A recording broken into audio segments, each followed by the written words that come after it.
Bueno, buenas tardes, estimados estudiantes. Bueno, vamos a dar inicio a la clase del día de hoy, lunes 8 de marzo del 2021. Bueno, antes de iniciar la clase, bueno, desearles a las mujeres del curso, sí, un feliz día a ustedes. Cabe mencionar que, bueno, como muchos, sí, les celebramos a ustedes su día, pero más que una celebración, es más que todo poner en alto José, buenas lo tardes. que es, buenas tardes, lo que es el trabajo, la tenacidad que tienen todas ustedes para salir adelante. Sí, los derechos que tienen ustedes como mujeres, tanto en lo que es el trabajo en cualquier institución, cualquier empresa, en sus hogares, en todos lados. ¿Sí? Entonces, reiterarles nuevamente feliz día a las estudiantes que son del curso. ¿Sí? Listo, bueno, vamos a dar inicio a la clase del día de hoy. Les había yo a ustedes dejado una tarea, no sé si todos la han de haber subido hasta el día de hoy. Adicionalmente a eso también tenían un examen que había rendido. Primero voy a revisar el examen, cuántas personas lo han rendido.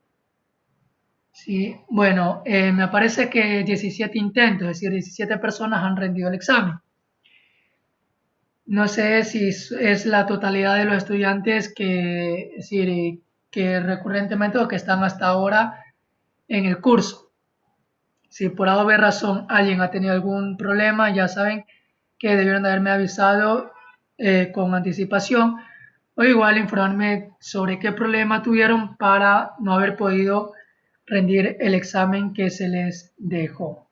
¿Sí? Este cuestionario se cerró el día de ayer, ¿sí? A las casi 12 de la noche, 23:59. ¿Sí? Entonces tenían tiempo para haberlo rendido sin ningún problema. Adicionalmente a eso tenemos, para el día de hoy, teníamos una tarea también, la cual era realizar una consulta, ¿sí? Sobre lo que era introducción a las redes de comunicación industrial,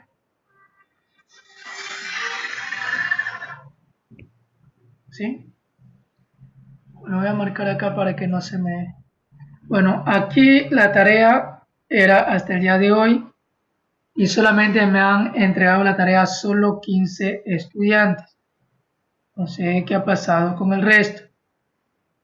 A ustedes les he dicho que si por A o B motivo tienen algún inconveniente, algún problema tecnológico, de internet o alguna cosa, me lo hagan saber y no esperar el último día cuando ya se va a acabar para subir la tarea, recién ahí indicar. ¿Sí? Esa tarea tenían hasta hoy día, hasta las 3:40 para poderla subir. Yanio, me está leyendo la mano, dígame. Sí, profe, quería decirle que yo soy uno de ellos. No tenía mi computadora, la tarea la tenía aquí y recién hoy retiré mi computador. Me iba a comunicar con usted, pero que quería decirlo aquí en la clase. Ya ustedes, bueno, Yanio, ok, gracias. Le había comunicado desde mucho antes, sí, cuando iniciamos el curso, que ustedes debían de avisarme con tiempo, ¿sí? Si por A o B razón no pueden subir la tarea o alguna cosa, avisarme con tiempo. Yo le voy a extender la entrega, porque se supone que debían de haberla realizado. Voy a extender la entrega hasta el día de hoy, hasta las 12 de la noche. Ahora, había también informado en la clase anterior que si por A o B razón yo encuentro trabajo que sea repetido, que sea lo mismo, yo automáticamente colocaré cero a las personas que yo vea el trabajo idéntico. ¿Sí? No voy a estar preguntando quién lo hizo, quién lo copió ni nada, sino que automáticamente le pondré cero a las personas. ¿Sí? A uno por haberlo entregado la tarea o por haberse dejado copiar y a la otra persona por haberla copiado. ¿Sí? Entonces, eso, tener cuidado en esa parte de ahí. Eso ya se lo había dicho anteriormente. Entonces, igual la clase anterior les había dicho que les había subido unos videos eh, de unas materias que es de informática básica, de TCE, sobre cómo se aplican las normas APA. Entonces, ahí les había subido, ya que con ellos justamente daba estas clases, entonces para que ustedes con esos videos se puedan guiar de cómo ustedes poder trabajar con las normas APA. Entonces, justamente toda esa información se los indiqué en el grupo de WhatsApp.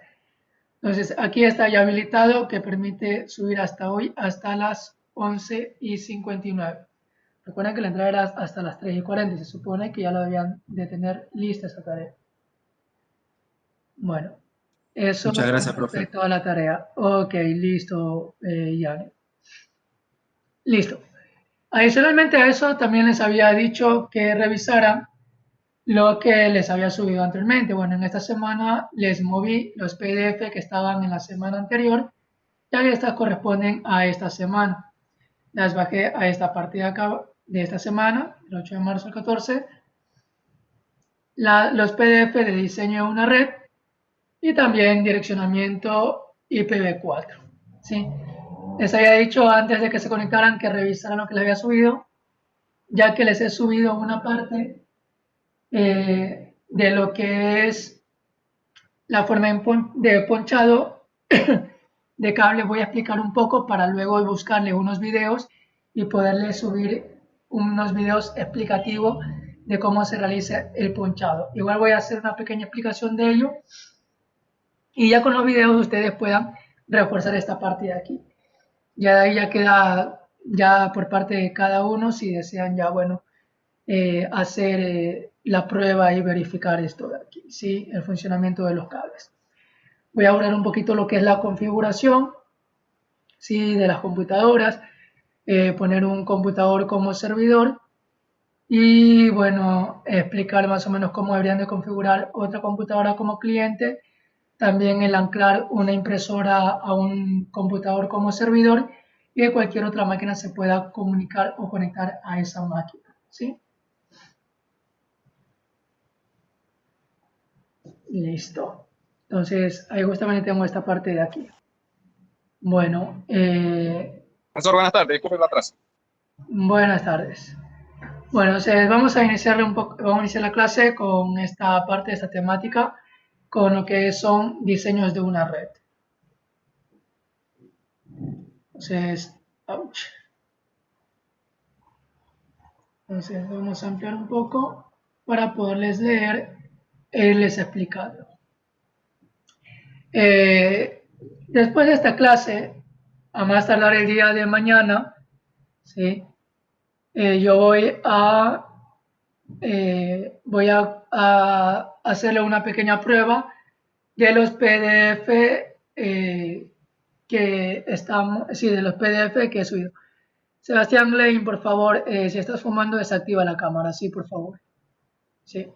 Recuerda que igual estamos en clase y tanto en una sala presencial y aquí estamos como fuera virtual, no se permite justamente estar, es decir, Por fumando. supuesto, profesor, disculpará, O no es se como preocupe. que, ya, o es como que yo, por ejemplo, le estuviera dándole clases aquí, estuviera fumando o estuviera con una cerveza aquí al lado dándoles clases, ¿sí? Entonces, es un poquito de respeto Así es, profesor, tiene toda la razón. tanto hacia mí como hacia los demás compañeros, ¿sí? Sí, profesor, tiene toda la razón. Disculpe. Ya, ok, gracias Sebastián Ley. Listo, bueno, entonces, bueno, vamos a continuar entonces con la parte de lo que le estaba explicando con diseños de una red. Entonces, bueno, voy a leer un poco y luego de ello voy a comenzar a explicar, sí, cada una de estas partes para que les quede claro esto de aquí. Dice, antes de diseñar una red, debemos de conocer el modelo de interconexión de sistemas abiertos OSI. A continuación se encuentran sus funciones categorizadas en capas. Bueno, entonces ahorita vamos a ver las capas que corresponde a un modelo OSI, ¿sí? Eso normalmente es lo que, es decir, se trabaja en sí, en lo que es en el diseño de una red. Vamos a partir con lo que es la capa física, luego con la capa de enlace de datos, luego la capa de red, capa de transporte, capa de sesión. ¿Sí? Voy a ir leyendo y voy a ir más o menos con la experiencia que tengo y les explicando cada una de ellas. ¿Sí? Bueno, vamos con la primera capa. Me dice la capa física. Me dice, en pocas palabras, recibe y transmite bits. Describe las interfaces eléctricas, ópticas, mecánicas y funcional al medio físico y lleva las señales hacia el resto de capas superiores. Codifica datos, especifica las características del hardware que se utiliza para la red. ¿Sí? Entonces, realmente como lo observan ahí, nos dice que justamente viene a ser la parte física, es decir, todo lo que tiene que ver, es decir, con la parte de infraestructura, ¿sí? Todo lo que es la parte del montaje que se encarga justamente de recibir y transmitir los bits, es la parte a lo que nos referimos en lo que es la capa física, ¿sí? Lo que es la estructura en sí, el cableado, router, hub, toda esa parte de ahí. Bueno, tenemos ahora la capa enlaces de datos. Dice, esta capa garantiza que los mensajes se entreguen al dispositivo adecuado y traduce los mensajes de la capa de red a bit para que la capa física lo transmita. Formatea el mensaje en marcos de datos, agrega un encabezado personalizado que contiene el destino del hardware y el código fuente. Normalmente los enlaces de datos son enviados en forma de paquetes, ¿sí? Como lo indica aquí, dice que formatea el mensaje en marcos de datos, ¿sí? Y agrega un encabezado personalizado. Es decir, que en esta capa es cómo se hacen los pequeños como en forma de paquetes para poder ser enviados por medio de la capa física, ¿sí? Luego tenemos la capa de red que me dice controla el funcionamiento de la subred, decide qué ruta de acceso físico deberían tomar los datos. Enruta una trama en caso de que sea muy grande y luego volverla a ensamblar en la estación destino. Asigna direcciones lógicas físicas, traduce direcciones lógicas a direcciones físicas. Esta capa libera las capas superiores de la necesidad de tener conocimiento sobre la transmisión de datos y las tecnologías de conmutación intermedias que se utilizan para conectar los sistemas de comunicación. El responsable de transportar el tráfico entre dispositivos que no estén conectados localmente, ¿sí? Aquí hay un sinnúmero de formas ya en lo que es la capa de red. Aquí hay muchas que tienen como una forma en cómo descomprime esa información que va, ¿sí? Hay unas que utilizan, por ejemplo, un tipo de multiplexor, ¿sí? Y lo que hace es justamente esa información desfragmentar, es decir, primero fragmentar y luego desfragmentarla para luego esos paquetes ser leídos, ¿sí? Como el siguiente, capa de transporte garantiza que los mensajes se entreguen sin errores, en secuencia y sin pérdidas o duplicaciones. Libera los protocolos de capas superiores de cualquier cuestión relacionada con la transferencia de datos entre ellos y su parte. Puede segmentar un mensaje y luego ensamblarlo en su destino. Confirma que los mensajes lleguen. Multiplexa secuencias de mensajes o sesiones en un vínculo lógico y realiza el seguimiento de qué mensajes pertenecen a qué secciones. Además, que cualquier segmento no reconocido es retransmitido, ¿sí? Entonces, en pocas palabras, lo que hace es, a ver, se me escapa la palabra, como reforzar lo que era anteriormente la capa de red, lo que es la capa de transporte, ¿sí? Y por último, la capa de sesión, que permite el establecimiento de sesiones entre procesos que se ejecutan en diferentes estaciones. Proporciona seguridad, conocimiento de nombre y registro, entre otras actividades durante las sesiones. Normalmente cada paquete, como lo indicaba desde un principio, posee una indexación. Entonces, al momento que se transmite, se sabe con la cabecera que llega hacia su destino el paquete de datos, ¿sí? Desde dónde comienza hasta dónde termina. Y de ahí justamente toma en cuenta esta parte de aquí, que es la capa de sesión, perdón. Sería la parte general de un diseño de una red, hablando en la parte de lo que son los sistemas abiertos OSI, ¿sí? Y ahí, bueno, cómo funcionan, cómo se encuentran sus funciones categorizadas en cada una de las capas. Y por último vamos con el direccionamiento IP. Esto aquí ya les había explicado ya en las clases anteriores, cómo se estructura las IP. Normalmente nuestros computadores poseen la versión 4, ¿sí? Que es la forma en cómo, perdón, el nombre en que se conoce la ruta o el nombre que toma la red que posee este computador, ¿sí? Por ejemplo, se conecta a un celular, se conecta a una impresora, se conecta a otro computador. Cada uno de ellos posee una IP diferente para poderse conectar, ¿sí? Vamos a leer un poco sobre el direccionamiento IPv4. Dice que para poder interconectar las redes se encuentra un sistema de direccionamiento global, donde se identifican de forma única cada interfaz de la interred. Así es como surgen las direcciones de red IP. Hay que tener en cuenta que hay la IPv4 versión 4 y ya actualmente que poseemos fibra óptica ya trabajamos con IPv6, la versión 6.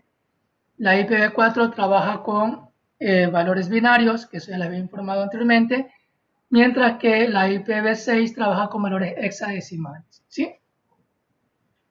Seguimos, me dice que cada dirección IPv4 tiene un patrón de 32 bits dividido en 4 octetos de bit, como se muestra a continuación, ¿sí? Miren, 1, 2, 3, 4 octetos, ¿sí? Entonces, cada octeto posee un valor específico. Ya ustedes saben cómo se convierte, ¿cierto? Un valor, es decir, de binario a decimal. Dígame, Sebastián Ley, lo escucho. Sí, profesor, quería saber qué significa octeto, que no conozco la palabra. Ya. Octeto viene de la formación de 8 bits, ¿sí? ¿Recuerdan lo que era un bit? Un bit era la unidad lógica, que eran valores de unos o ceros, que era la unidad básica.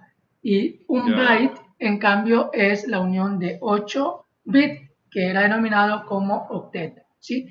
¿Qué quiere decir eso? Gracias.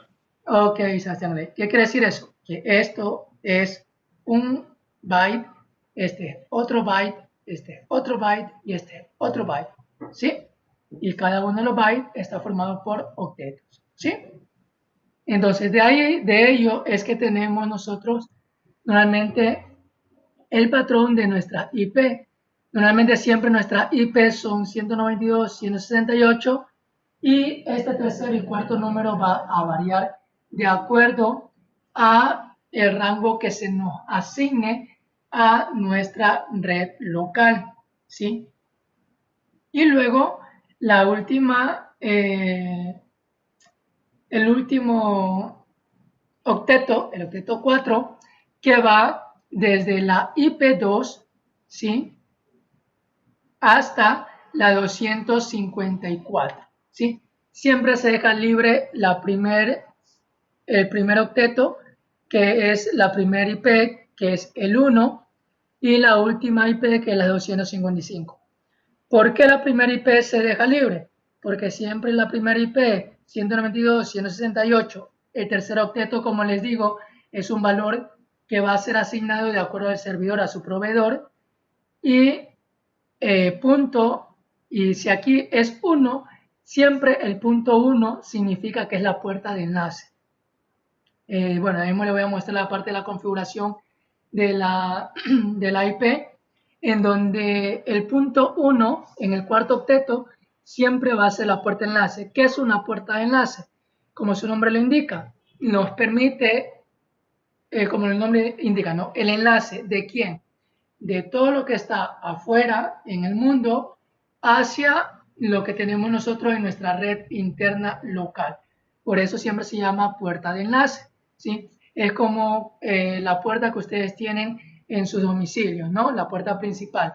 Justamente esa viene a ser aquí la puerta de enlace. Siempre va a ser 192.168, el tercer octeto que es dado por su proveedor, en este caso, por ejemplo, es un 10.1, va a ser justamente la puerta, por ejemplo, de su casa, la puerta principal, que va a permitir ingresar a quienes ustedes deciden.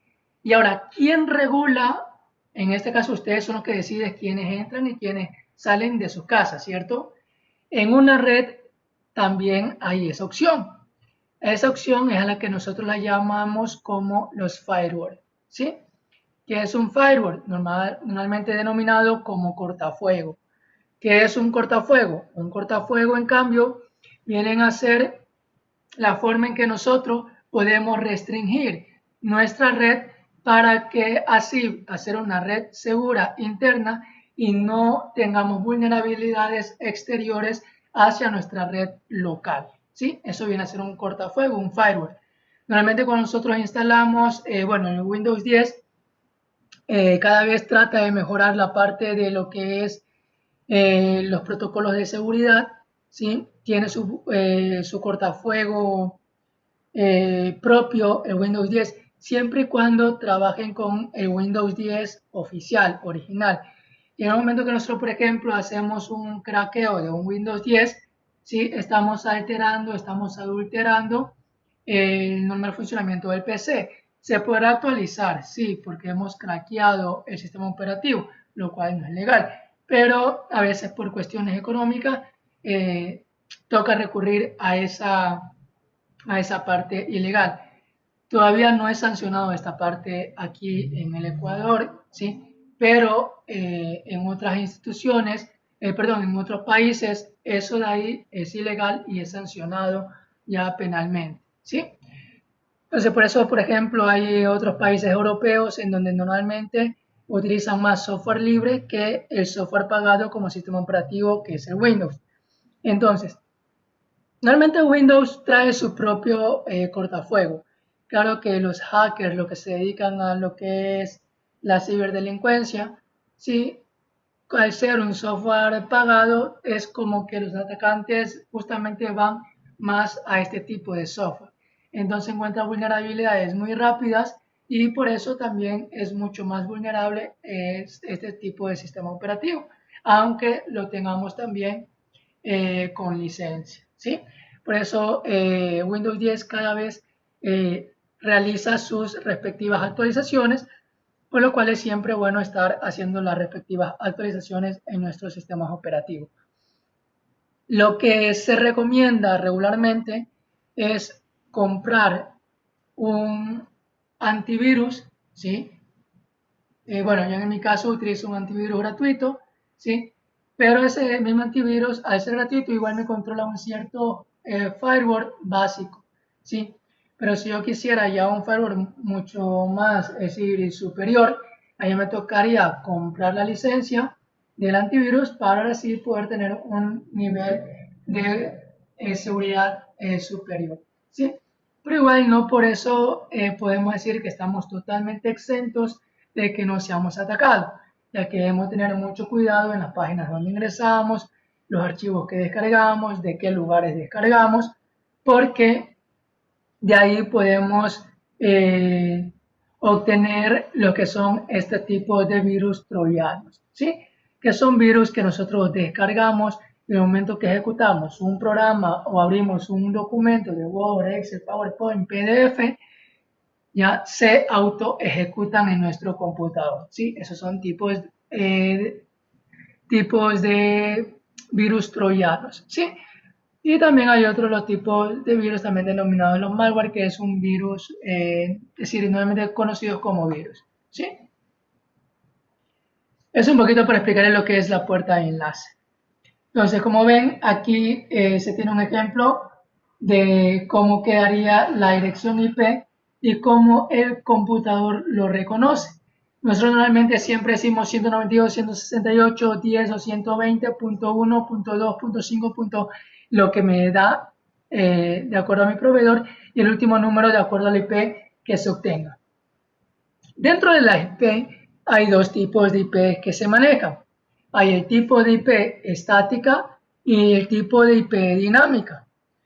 ¿Cuándo es un tipo de IP estática? Es un tipo de IP estática cuando nosotros asignamos un valor específico, ¿sí?, a nuestro cuarto octeto, ¿sí? Esa es una IP estática. ¿Qué quiere decir? Que nosotros reiniciamos la máquina, conectemos, desconectemos, siempre va a tener esa misma IP, ¿sí? ¿Cuándo es una IP dinámica?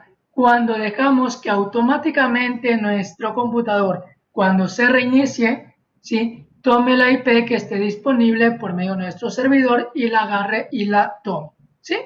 Esa es una IP dinámica, lo que se llama un DHCP, ¿sí? Eso ya, vamos a ir un poquito a la práctica y le explicaré un poco sobre aquello, ¿sí? Bueno, sigamos leyendo esta parte de aquí. ¿Cómo se traduce esta a decimal? Me dice el primer octeto del primer bit de izquierda a derecha. Está, bueno, esto de aquí no voy a explicar porque esto ya ustedes saben cómo se hace la conversión, ¿cierto? Esto de aquí ya lo hicimos en lo que fue nuestra primera unidad, ¿cierto? Que yo creo que ustedes en eso de aquí sí quedaron totalmente peritos en esta parte de aquí, ¿sí? Bueno, aquí solamente explica cómo se obtiene esto de aquí. Bueno, vamos a leer la parte de acá abajo. Existen direcciones de red privadas y públicas. En las privadas los nodos no requieren acceso a Internet. Las direcciones otorgadas para direcciones de red privadas son las siguientes. Bueno, aquí me está dando algunos tipos de direcciones de redes, sí, tanto privadas como públicas, ¿no? 10.0.0.0 a o hasta 10.255.255.255. Me dice que es un equivalente de 10.0.0.0 sobre 8, ¿sí? Y así me da otros tipos de direcciones IP, tantos privadas como públicas. Dice, por otro lado tenemos direcciones de red IPv4 de uso especial. Entre las más importantes tenemos la siguiente. Direcciones de red y broadcast, la cual en cada red de primera y última dirección de red no se pueden asignar a host porque corresponden a la dirección de red y a la broadcast, ¿sí?, respectivamente. ¿Qué es un loopback? Me dice que estas son usadas para dirigir el tráfico. Asimismo, las direcciones reservadas para el loopback van desde 127.0.0 hasta 127.255.255.255. Esto quiere decir que estos tipos de numeraciones de IP no pueden ser utilizados en una IP normal, ¿sí? Hay que tener en cuenta esto de aquí. Y por último, un enlace local. Ya mismo le doy la palabra a Sebastián. Y por último tenemos un enlace local que me dicen que estas pueden ser asignadas al host local y las direcciones reservadas para estas van de 169.54.0.0 hasta 169.54.255.255. Ahora sí, Sebastián Glein, lo escucho, dígame. Sí, profesor, mire, tengo una pregunta. Dígame. ¿Hay alguna alteración cuando uno entra a la red, configura y cambia el modo de red doméstica a red privada o red pública? ¿Cambia el IP de la computadora por haber hecho ese cambio? A ver, depende. Si usted lo tiene como DHCP, es decir, como una IP dinámica, siempre va a cambiar. Hágale lo que usted le haga, siempre va a cambiar.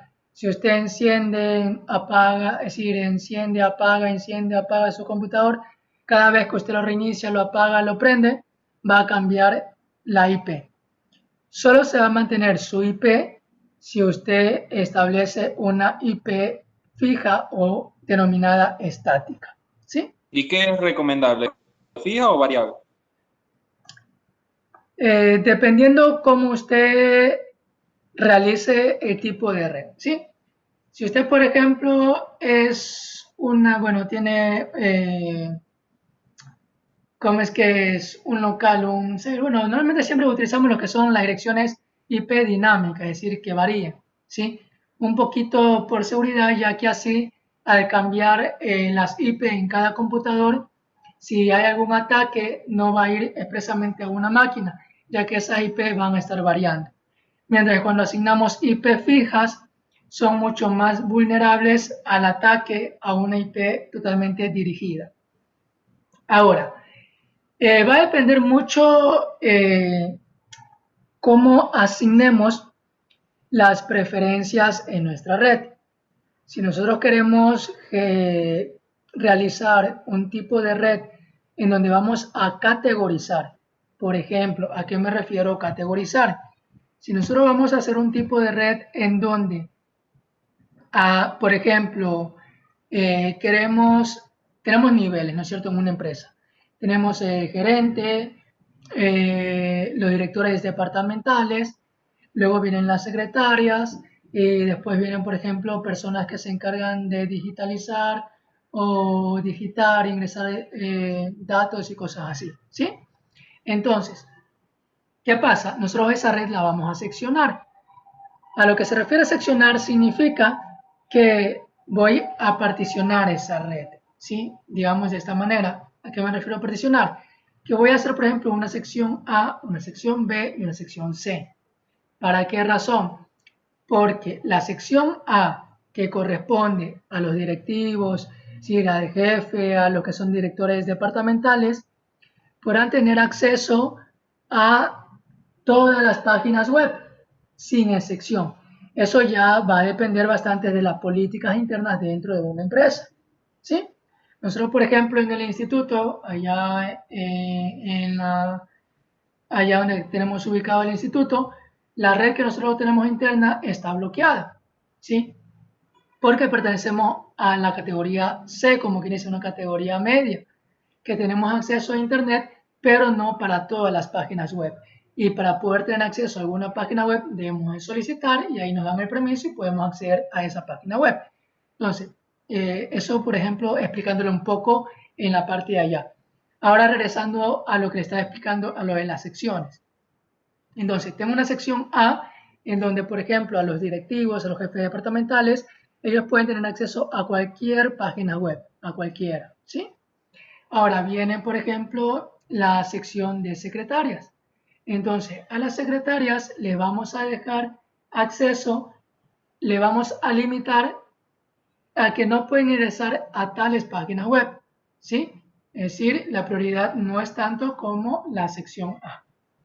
Y por último, las personas que solamente van a ingresar datos que van a digitar o digitalizar, solo van a tener internet, como quien dice, solo para utilizar el programa que trabaja en un sitio web específico, ¿sí? De ahí no van a poder acceder a ninguna red social, ni a YouTube, a nada. Solamente a esa página web que es de la institución. De ahí no va a poder tener conexión a ningún otro sitio web, ¿sí?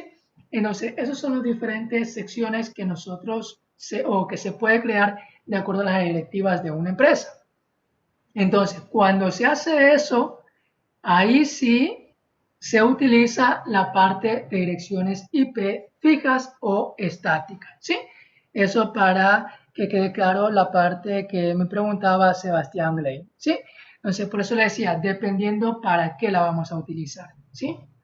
Entonces, si es para seccionar, entonces utilizamos direcciones IP estáticas.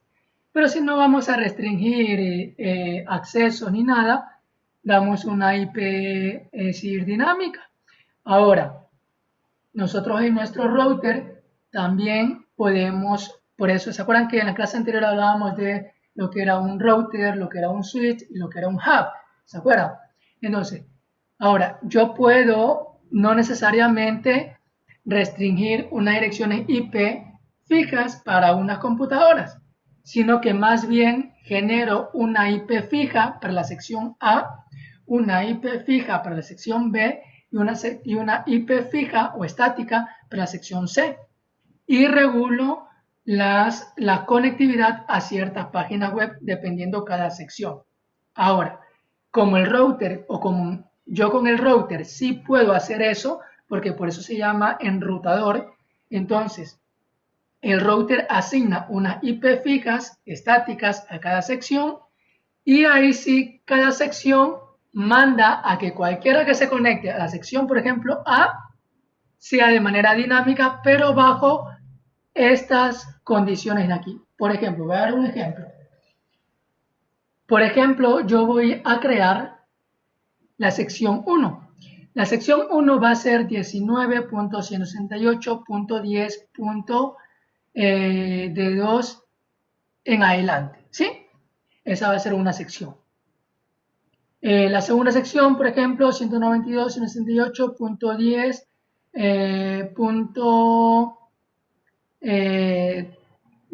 Le cambio de fase, por ejemplo. Bueno, que si le cambio de fase no se van a poder interconectar entre ellos. Me tocaría generar otro tipo de puente para poder interconectarlo ahí. Entonces, por ejemplo, sería 192.178.11.2 en adelante. Y la tercera, 192.168.10.12 y acá de 2 en adelante. Esa es una opción, ¿sí? Generando o cambiando este valor de aquí. Ahora, la otra opción con el router, en cambio, es la siguiente. Genero 192.168.10 para manejar a todos en ese mismo nivel de red. Vemos ya con el ejemplo de configuración, ahí le voy a explicar un poquito esta parte de aquí. 192.168.10.2 para la sección A, 192.168.10.3 para la sección B, 192.168.10.4 para la sección C. Y adicional a eso, ¿sí? Es decir, el router tiene, no sé si ustedes, bueno, aquí tengo el router en el anterior, ¿sí? Por ejemplo, aquí tengo el cable, ¿sí? Que me llega de la línea, de lo que es la línea telefónica, ¿sí? Este es un router anterior que tenía. El router que trabajo ahorita ya es con fibra óptica. Entonces se conectaba aquí a la línea. Si yo hubiera querido configurar este router, ¿sí? Hubiera hecho que este puerto fuera, por ejemplo, 192.168.10.2, este de aquí 192.168.10.3 y este de aquí 192.168.10.4. Esta para la sección A, para la sección B y para la sección C, ¿sí? Entonces, ¿qué pasa? Cada uno de ellos es para cada sección, pero me manejo dentro de este rango .10. ¿Qué hago? Este router de aquí, ¿sí? Sale directamente a un switch. Y ese switch me encargo de, o si prefiero, mejor, ¿sí? Bueno, sí, le cojo y le conecto a un switch para que agarre unas IP diferentes. El aquí para otra IP diferente y este de aquí para otra IP diferente. Y le asigno un rango de IP. Por ejemplo, le digo que la 192.168.10.2 trabaje desde la IP 5 hasta la IP tal, que la agarre de forma aleatoria. Así el punto 2, el punto 3 y el punto 4. Sabiendo que yo aquí el punto máximo que yo puedo trabajar es hasta 254, ¿sí? Es desde el 2 hasta el 294. Entonces son algunos puntos los cuales yo puedo seccionar para cada uno de esos grupos y que la coja aleatoriamente de acuerdo a esa sección, ¿sí? Eso también, bueno, ya es un poco de configuración de router un poco ya más avanzada, y lo cual ahí sí ya para llegar a ese punto ya toca hacer ya los cursos avanzados, lo que es, se comienza con un MCCA, un MCNCA me parece que es el básico, y de ahí se comienza escalando con los siguientes cursos. Yo nomás tengo la certificación MCNA, es decir, el básico nomás tengo, trabajando con lo que es ahí se me escapa el nombre, lo que se llama, por aquí tengo con MikroTik, ¿sí? Tengo una certificación yo de MikroTik bueno, ya se me caducó, debo de hacer la actualización. Uno puede certificarse en la parte de redes. Hay algunas marcas como son Microtik, que es la marca, es decir, libre se puede decir. Uno compra el hardware y de ahí el hardware ya, bueno, ya viene con su software incluido y asegura lo que se desee. Mientras que hay otras marcas que en cambio son pagadas y ahí sí va a depender del precio, como por ejemplo la Ubiquiti, la Cisco, ¿sí? Que son otras marcas también igual de reconocidas como lo que es Microtik, sino que varía por la parte de económica, ¿sí?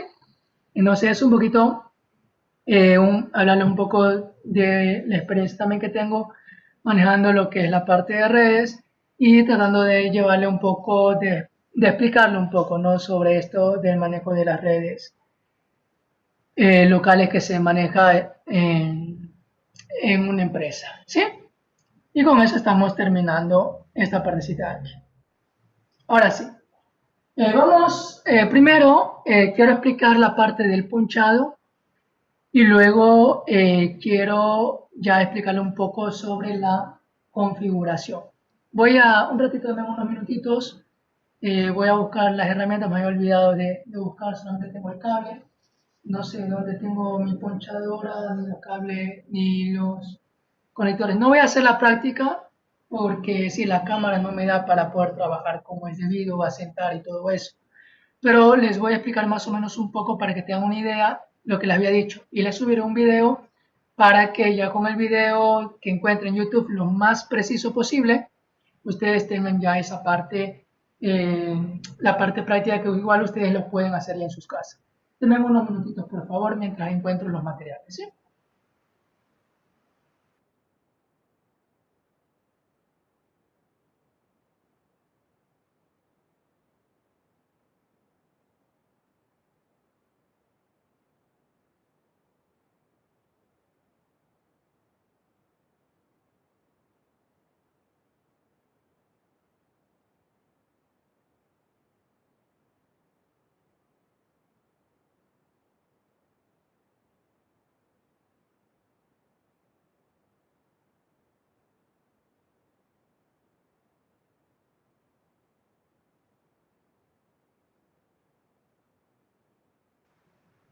Listo, bueno, no les he tenido tan perdido. Bueno, aquí le voy a mostrar, esto de aquí es un testeador, ¿sí? Un testeador de red.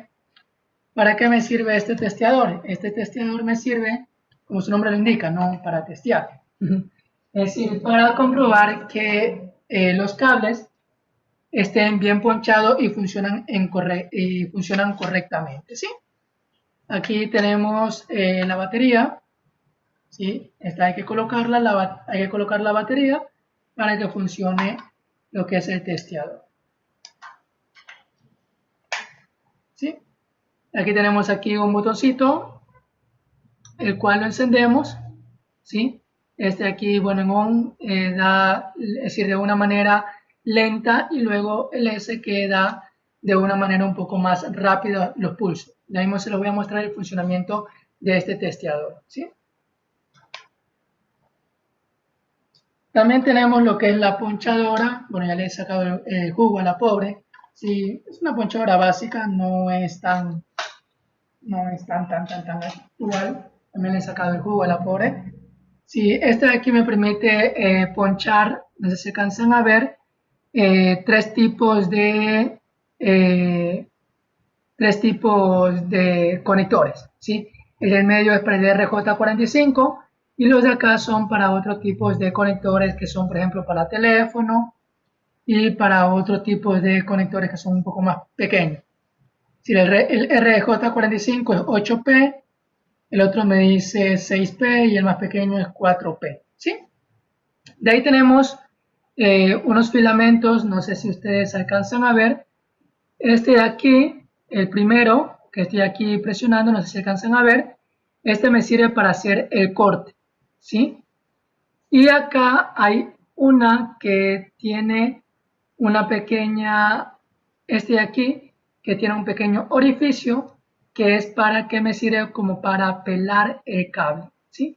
Hay un orificio, es decir, que justo donde ingresa el cable, ¿sí? Es justo donde ingresa el cable, y si yo lo presiono ahí me sirve justo para hacer el corte y poder pelar el cable, ¿sí?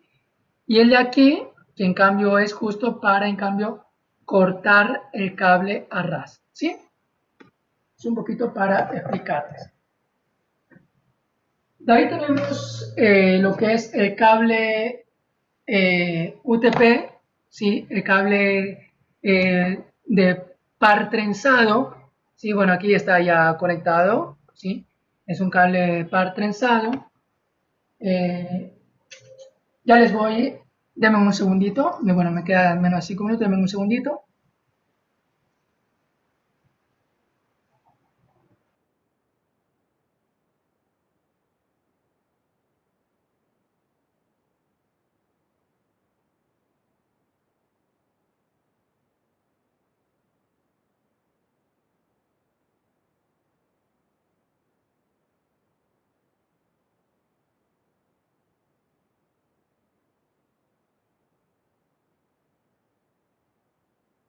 Bueno, no encuentro otro cable que si quería dañar este aquí, si me sirve lo tengo bueno. Bueno, quiero decir, tomarme la molestia de dañarlo para que vean las patillas. Realmente un cable UTP o par trenzado, bueno, aunque ya lo vieron en las diapositivas que puse, ¿no? Ah, caramba. Cable par trenzado, sí, que es un cable UTP. Vamos a ver aquí la imagen. Sí, justamente aquí lo pueden ver, ¿sí? Es el cable de par trenzado, ¿sí? Solamente que aquí ya está conectado y eso es lo que les voy a explicar, lo de los colores y cómo se lo ponche y todo, ¿sí? Bueno, ya que más, sí, no me voy a apuntar, ¿ya? Voy a cortar para que ustedes se puedan dar cuenta. Entonces, como les había dicho, para cortar, ¿sí? Lo ponen justamente en la parte donde está la parte grande y ahí lo cortan, ¿no? Voy a presionar un poquito más. Listo, ahí voló. Para pelarlo, en cambio, ingresa acá donde está el círculo, ¿sí? Solamente giro un poco, ¿sí? Y ahí nomás, bueno, está un poquito pompo, ¿sí? Ahí nomás le doy un pequeño giro y saco ya los hilos. ¿Por qué se llama par trenzado? Porque si ustedes se dan cuenta, vienen las patitas, ¿sí? Totalmente ahí anidadas, ¿no? Trenzadas. Por eso se llama cable trenzado, o es decir, cable UTP par trenzado, justamente por estas patillitas que vienen así, trenzadas como ven en la imagen. Y por último, viene lo que son los conectores RJ45, que son estos conectores de aquí, que me sirve